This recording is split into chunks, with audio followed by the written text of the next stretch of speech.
A warm namaste and a big hello to all of you amazing and beautiful people out there.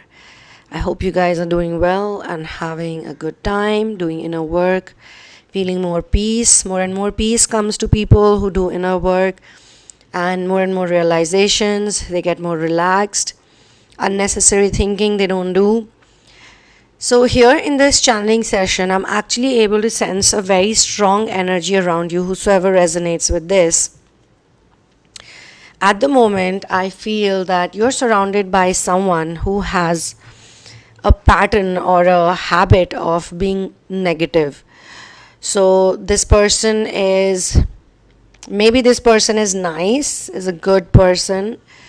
I don't sense anything bad as such about this person, like they're not mean or anything, but this person has lots of insecurities, and those insecurities can be seen via their pain.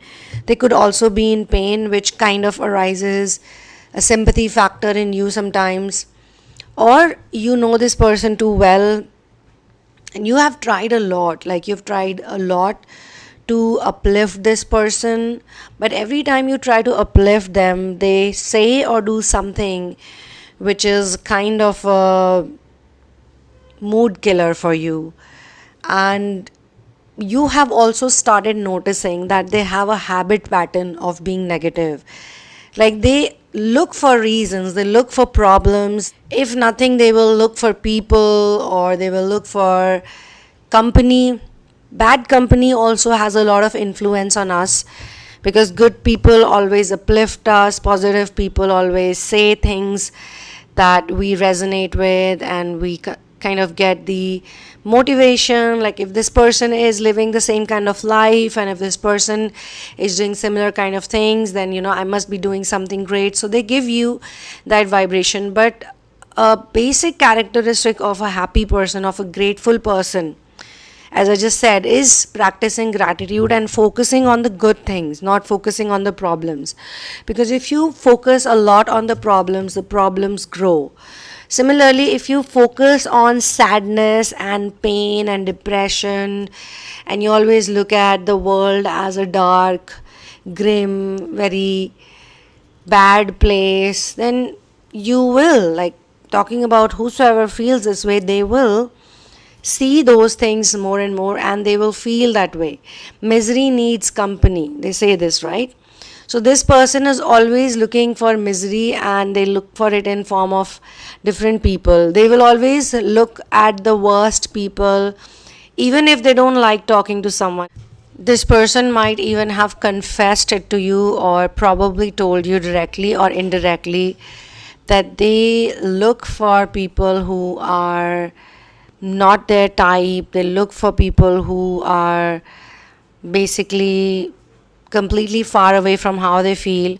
So it's like they are purposely looking to get triggered, purposely looking for someone to oppose their ideas, purposely looking to have unnecessary debates and arguments. And they keep doing it, and they keep draining their energy out, they keep giving their energy out. And this person also has a lot of societal thoughts, like they think a lot about age, they think a lot about money, they do comparisons. Like this is not a free person. Like Twinflame, star seeds, these people are out of these foundations of society, and they don't think about many things in general. And that's why many a times they also end up attracting people who are going to bring them down. So how do you actually attract the right people? You go by your intuition, you go by your gut, and you assess people. Like if you start talking to someone new, and say you talk to them like 5-7 times, maybe initially first time you talk to this person, second time you talk to this person, it is something good, they give something meaningful, they add something meaningful in your life. But soon you realize that they have a habit of pulling people down, they have a habit of playing mind games along with all the good things they do, because they have repressed insecurities. So this is the time you should start detaching yourself from such people, because such people cannot change that easily. They cannot change that easily. They have to do some kind of inner work. It could be ancestry related inner work, it could be a generational curse that they have. probably their family members are like that and they cannot detach or disassociate themselves from those things.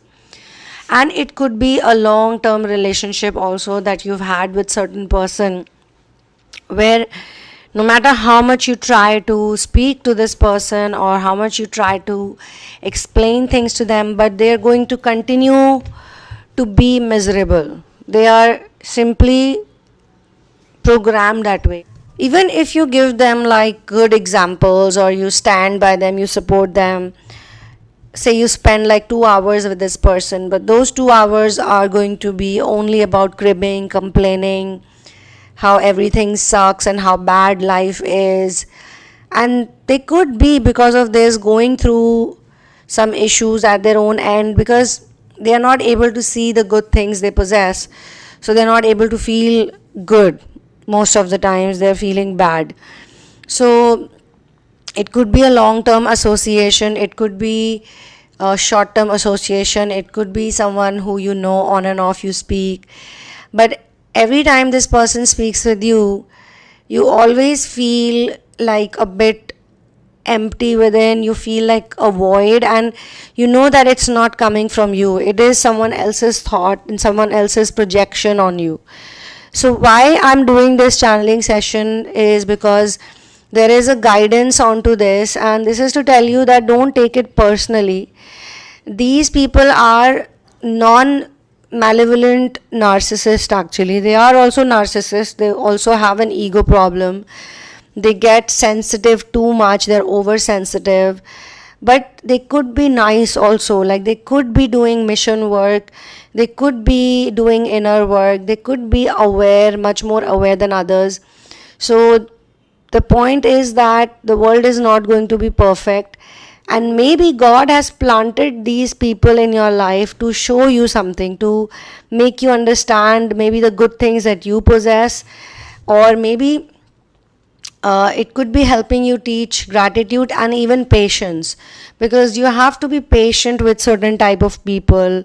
And I'm not telling you that you should compromise on your own energy, or you should, in fact this channeling is about that also, like you should not compromise your own energy, your own mood, and you should also detach from these people. Like don't get too close to them, don't get too dependent on them. The best way is to not get emotionally entangled with them, because they are still doing inner work. Like they are also doing inner work, and when they look at you, sometimes they look at you as a very accomplished person, sometimes they look at you as a very smart individual, but you have this habit of being very normal. Like you don't like to put on your weight on other people, whosoever resonates with this. You don't like to act in a superior way. And sometimes, just about sometimes, this is what you need to learn. Some people probably do not deserve your time and your attention. If you're happy talking to this person, or if you like something about this person a lot, and you like to explore how they think and what goes into their head, just because they create or they generate some kind of curiosity in you, or maybe you see that they have a lot of potential, they have a talent that you like to fan, they have some kind of skill, you see that skill in them and you feel like, wow, this person's got this skill, but they are not aware about it and they can do so much better. Maybe they're already doing better in life, like financially they could be sorted, or whatever work they do, whatever career they have, or whatever mission work they have, they're far more sorted. But because they talk about unnecessary things, and they are usually depressed, not even really, they are not really depressed, also not 100% depressed, but they like to talk like a depressed person. They have this habit. It's almost like being a covert narcissist, very much close to being a covert narcissist, a borderline narcissist, who has this habit of saying how much they suffer and how bad their life is, but actually technically it's not so bad. Technically everything is pretty good. So it could be possible that sometimes source is trying to show us that we could also be engaging in these behavior patterns, or we could be supporting these type of behavior patterns around us, which is why we feel low, which is why we feel sad or depressed, because that energy touches you. It's like the Midas touch, it turns everything into gold. Similarly, some people have this very infectious energy, but in a negative sense. So you want to be inspired and you want to do something amazing, or you want to hang around with this person, or even when you hang around with this person, or even when you talk to this person, you feel that they actually keep other people like options. They have lots of supplies. Maybe they keep a lot of supplies handy, like, okay, if one supply doesn't work, then I'll call the other, or I'll meet the other. If this one doesn't work out, then I'll do this or I'll do that. But you have to understand why they are doing this constantly, because they are not grounded, they are not balanced in their own skin. Because when you're balanced in your own skin and you're grounded, you do not need to go to so many people, you do not need to depend on so many people. If they got some time off, like, they cannot be alone, okay? If they got some time off, they cannot enjoy in their own company, they cannot enjoy the solitude, they cannot enjoy being grounded in their own bodies. So they are fidgety, they are looking for something or somebody. And when they talk to someone or they hang around with someone for a while, immediately it's like a habit for them. They start looking for what's wrong in this person, or maybe they know that something is wrong about this person. They don't want to see it in them. They don't want to see that they are codependent, they are suffering within, or they are figuring out how to be independent. They don't see it. But when they talk to you, when they meet you, they see you as a person who is pretty much quite sorted, balanced, happy-go-lucky person. They see you as a happy person, and you want to be just chatty sometimes because you stay alone. Maybe you spend a lot of time with yourself, you're in solitude, and you don't talk unnecessarily with a lot of people. So whosoever God sends you, maybe it's friends or family members, and some people who are in relationships also, they are like that, and especially in the twin flame ascension journey, some of them who are in harmony phase or illumination phase, they are with someone, but they have a whole big life of their own. Like, they do their inner work. So if you look at the yogis and the rishi munis from the Puranas, when I read about them, it's very interesting that they are married, they have wives, but they are very much living an asexual life, and they are very busy. Some of them are doing tapasya, some of them are doing yajnas. The wives are same like that, they are living in their own world. And even if you look at all the gods and goddesses like Vishnu, Lakshmi, look at Shiva, Parvati, look at Brahma, Saraswati, they're all busy with their own things. And that's why they are gods and goddesses, they are ascended masters for a reason. Because they don't entangle or engage. If one person is acting out, or if one person is acting weird, they go like, okay, maybe this person needs their own time and space. Maybe this person has to work through something, or this person has got something going on, and I better let them be. What people don't understand is that when you let other people be, you can also be peaceful. I mean, in therapy also I come across this situation sometimes where the person who is taking therapy might be intelligent, might be smart, and they have all these qualities, they are spiritual, they want to work on themselves, but they are very anxious, or they are extremely curious. Everything in extreme is unhealthy for your mind, for your body, for your soul. If you are doubting on someone, like you're going through some kind of a separation, which is more like not talking to each other so much, not sharing space with each other, or being in your own world, or doing certain things by yourself and not trying to, or not wanting to involve others into it. So you could be probably curious about someone, and the other person might see this as intrusion, Or in many cases it happens in therapy, people tell me that, at first I was the runner, I was the one who was not wanting to talk it out with the other person, or be in those energies where I am sort of okay with everything, and now the other person is giving me the silent treatment, or the other person is ignoring me, neglecting me, and I don't like it. So it's like you feel bad because first you took a decision of detaching from someone who's not feeling, who doesn't feel like an organic and effortless connection. It has to be organic, it has to be natural, it has to be that easy that you pick up the phone, you talk, and that's it. Like, you meet up, you talk, or you spend time with each other. You have your own things to do. Most of the people who are in the ascension journey have this issue going on with the 3D, 5D, what to choose, what not to choose. Like, half of the times they are in 3D world, so they are comparing themselves with a lot of 3D people and saying, why my life can't be normal, why my life can't be like this. And then when they see a very happy person, very sorted out person, very relaxed person, they go like, oh, I want to be like this person now.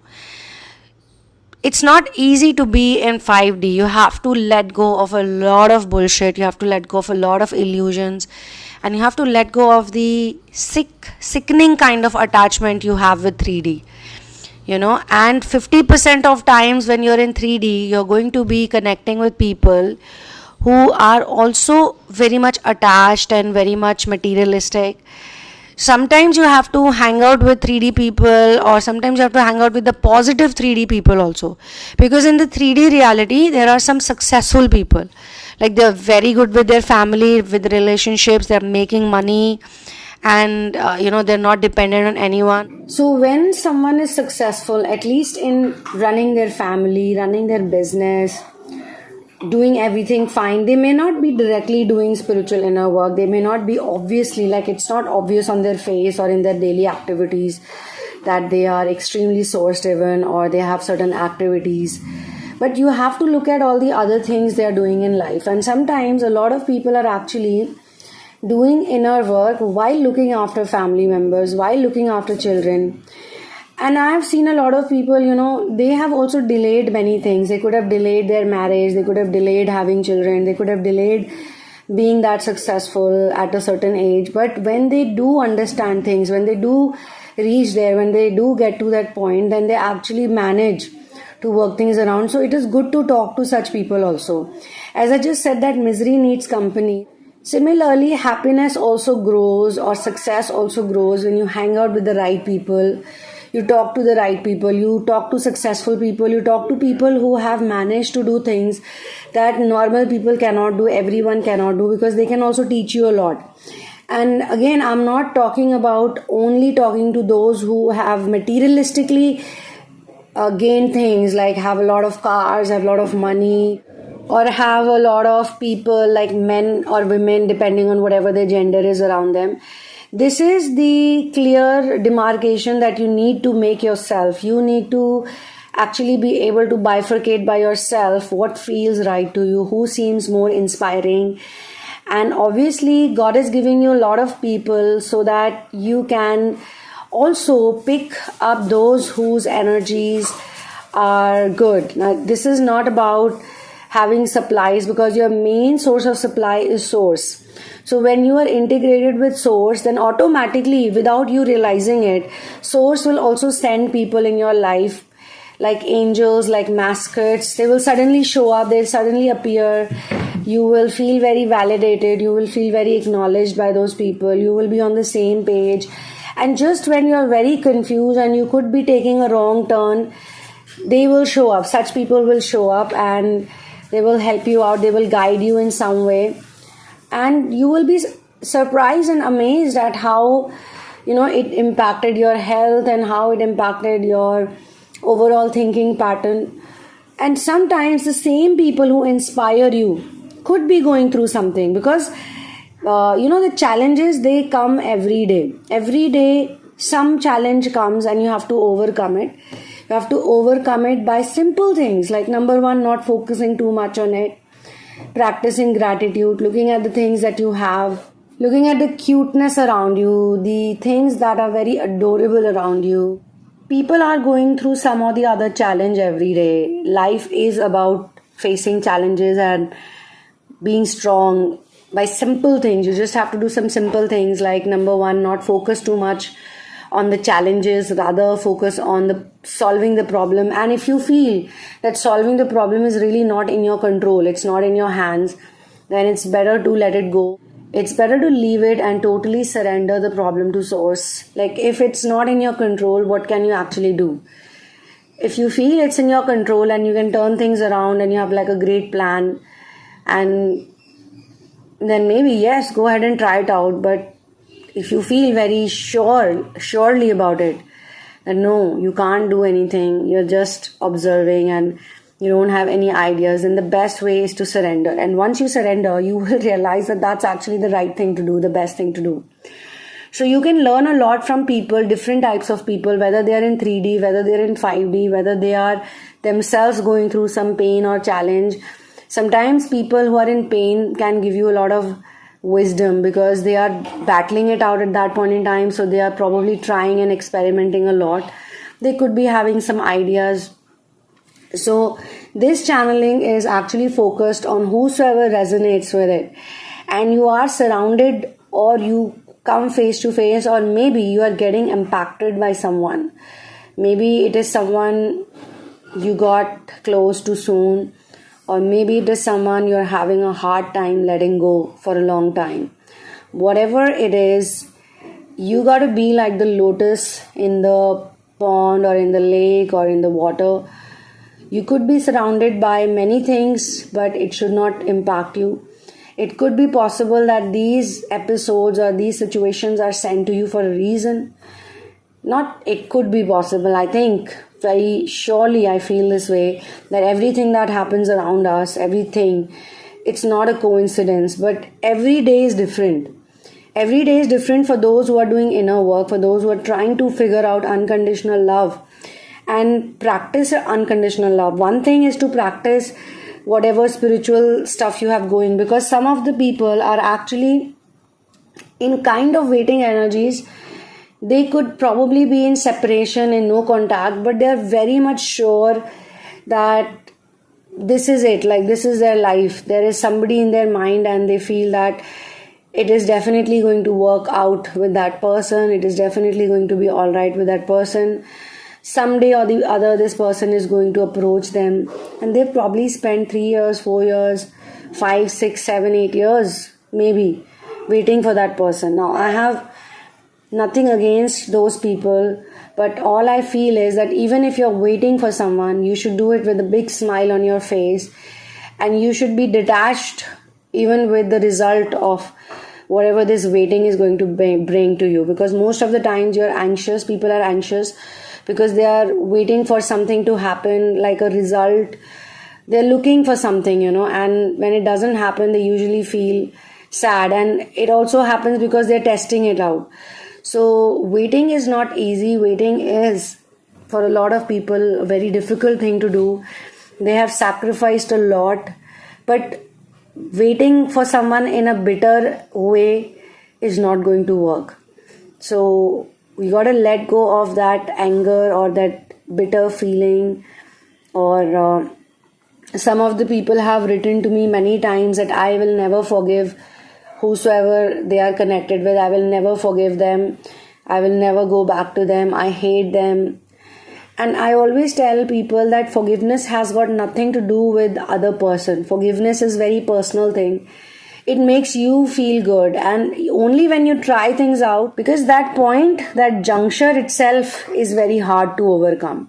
So a lot of people actually spend a lot of time in some cases. Once you learn, then it doesn't take so much time.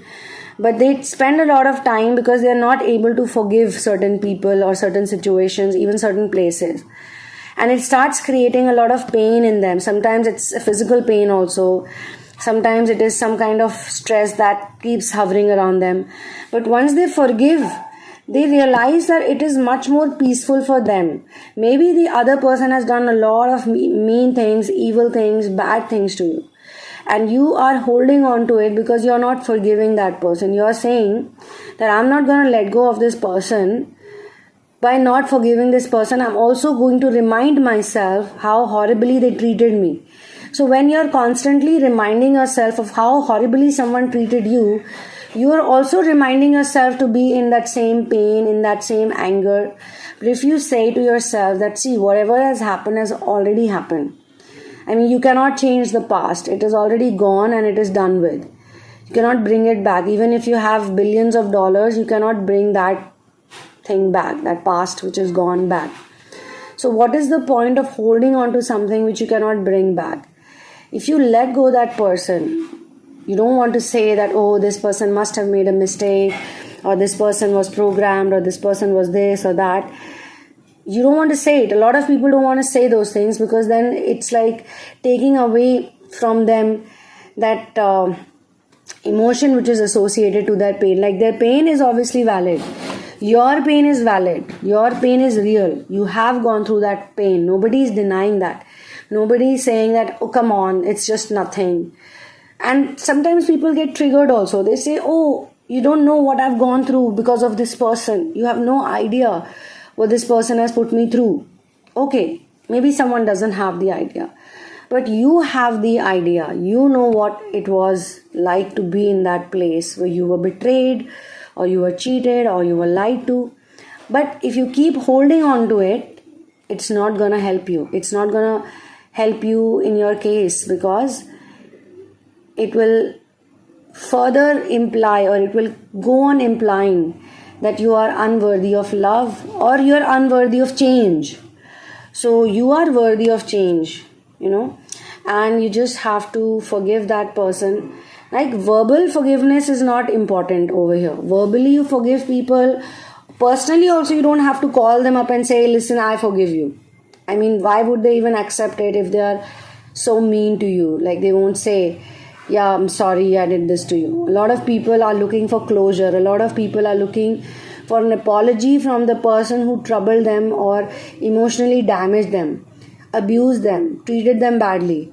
But that apology isn't coming for such a long time. So why do you have to physically wait for their apology? You can forgive them for everything they've done to you, because negativity is a pattern. Staying in negativity too long is a pattern. And just think about it. I mean, it has not got anything to say that those things are not valid. But just think about it. The person, if someone has troubled you, or if someone is playing mind games with you, if someone is showing you ego or acting superior or doing dumb things or doing vile things also, to do anything to anyone or to say anything to anyone or to be mean to anyone, first a person has to generate that emotion, that feeling in themselves. So imagine that person is suffering first and then they're passing it on to someone else, because they have a habit of passing on their pain or their suffering to others. That's the only way they know. They want other people to be miserable like them. They want other people to suffer like them. And then that will give them some kind of peace. That's how they think. But it doesn't give peace to anyone. It's not something that gives peace, because human DNA, the healed human DNA is not like that. It's about giving and nurturing and caring. That is what humanity is all about. Insaniyat is all about. Okay, so this is where I'm going to close this particular session. For personal readings, for therapies, you can check out the description box and you can contact me. If you are from any other part of the world, you can use the PayPal link. But if you're from India, then you have to write to me at the sunamoon@gmail.com so that I can give you my PAYTM or GPAY details. You can avail 10% discount because the people from other countries have to pay a fee. I also have to pay a PayPal fee, which does not apply to Indians. So on the total fee, you can get a 10% discount, avail a 10% discount, which is slightly more than the fee, but this is something that I want to give away. And you can also get my book, In the Name of Love, A Journey of Finding Your Ultimate Soulmate. on Amazon Kindle. Kindly get only the Kindle copy because that's the latest edited version. And please do not share anything about your journey so far, your twin flame, star seed, light worker, ascension journey so far, because I use spiritual tools, intuitive tools and modalities to give you the proper solution. Alright, so I will see you soon in another one. One love, peace out, and Jai Shri Ram.